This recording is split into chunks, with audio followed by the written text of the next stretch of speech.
আমরা এখানে উত্তর চেন্নাইয়ের পেরাম্বুরের একটি পোলিং বুথে আছি।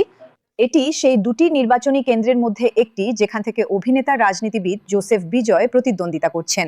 এবং যেমন আপনারা দেখতে পাচ্ছেন, বেশ কিছুটা গুঞ্জন রয়েছে, পুলিশ এবং সাধারণ মানুষও বেশ বড় সংখ্যায় আসছেন।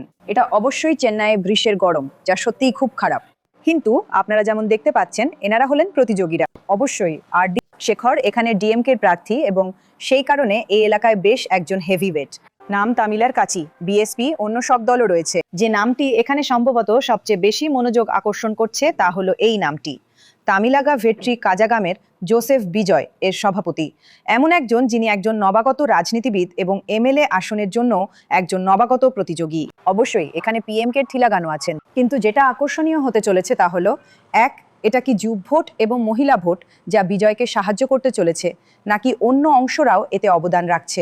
যে পরিসংখ্যানগুলির মধ্যে একটির কথা বলা হচ্ছে তা হলো প্রায় 15 লক্ষ প্রথমবারের ভোটার রয়েছে এবং প্রায় 1 কোটি আছে যাদের বয়স 30 বছরের কম, আরও 1 কোটি যাদের বয়স 40 বছরের কম হবে, আরও 1 কোটি যাদের বয়স 50 বছরের কম। এবং এই অংশেই বিজয়ের দল তামিলাগা ভেট্রি কাজাগাম তাদের ছাপ ফেলার আশা করছে। অবশ্যই তিনি কি করতে চলেছেন সে সম্পর্কে একাধিক তত্ত্ব রয়েছে। 3টি পরিস্থিতি রয়েছে যা নিয়ে আমি অবশ্যই আপনাদের সাথে কথা বলতে পারি। লোকেরা কথা বলছে যে তিনি এটা করতে পারবেন কিনা 10% ভোট শেয়ারের বাইরে, 15% ভোট শেয়ারের বাইরে, 20% ভোট শেয়ারের বাইরে, 25% ভোট শেয়ারের বাইরে, 30% ভোট শেয়ারের বাইরে, এবং অবশ্যই অন্যান্য দলগুলোর ফলাফলের নিরিখে সেই পরিস্থিতিগুলো কি দাঁড়াবে 30-35%, এবং তার উপরে অবশ্যই এমন একটি পরিস্থিতি তৈরি করবে যেখানে তামিঝাগা ভেট্রি কাজাগাম নিরাপদ এবং সুবিধাজনক অবস্থায় থাকবে। কিন্তু সেই পরিস্থিতিটা জটিল, কঠিনও মনে হচ্ছে। কিন্তু 3টে ভিন্ন পরিস্থিতির কথা আমি আপনাদের বলতে পারি, এবং সেটা ঐতিহাসিক প্রমাণের উপর ভিত্তি করে। এটা কি তৎকালীন অন্ধ্রপ্রদেশ রাজ্যের 2009 সালের নির্বাচনের মতো হবে কিনা, যেখানে চিরঞ্জীবীর দল আসলে কংগ্রেস বিরোধী ভোটে সেই ধরনের বিভাজন তৈরি করেছিল, যার ফলে কংগ্রেসের ওয়াইএস জগনমোহন রেড্ডি কম সংখ্যাগরিষ্ঠতা নিয়ে ক্ষমতায় ফিরে আসেন।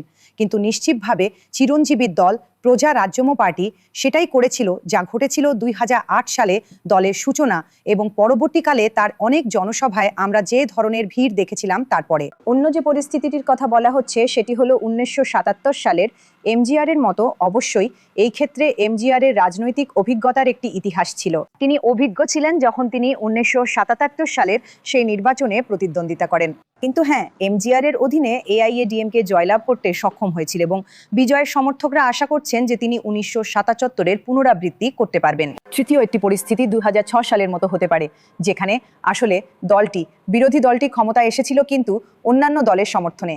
অবশ্যই এই ক্ষেত্রে হয় ডিএমকে অথবা এডিএমকে পূর্ণ সংখ্যাগরিষ্ঠতা ছাড়াই ক্ষমতায় আসতে পারে, অর্থাৎ শুধুমাত্র অন্যান্য দলের সমর্থনে।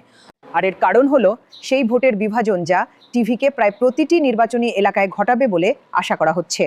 কিছু নির্বাচনী এলাকায় তারা ডিএমকের ক্ষতি করতে চলেছে অন্য কিছুতে এডিএমকের। কিন্তু জয়ের ব্যবধান এতটাই কম হবে বলে আশা করা হচ্ছে যে সেই কারণেই প্রতিটি রাজনৈতিক দল আক্ষরিক অর্থেই চরম উদ্বেগে রয়েছে। কিন্তু অবশ্যই টিভিকে যুব ভোট এবং মহিলা ভোটের উপরও নির্ভর করছে। তামিলনাড়ুতে মহিলা ভোট সর্বোচ্চগুলির মধ্যে অন্যতম সংখ্যার দিক থেকে, পুরুষ ভোটারের সংখ্যার চেয়ে বেশি সংখ্যার দিক থেকে। কেরালার পরে তামিলনাড়ুই এই ধরনের সবচেয়ে বড় সংখ্যা দেখায়, যেখানে মোট ভোটের মধ্যে জানেন বলা হয় তামিলনাড়ুতে 2.9 কোটি মহিলা ভোটার আছেন।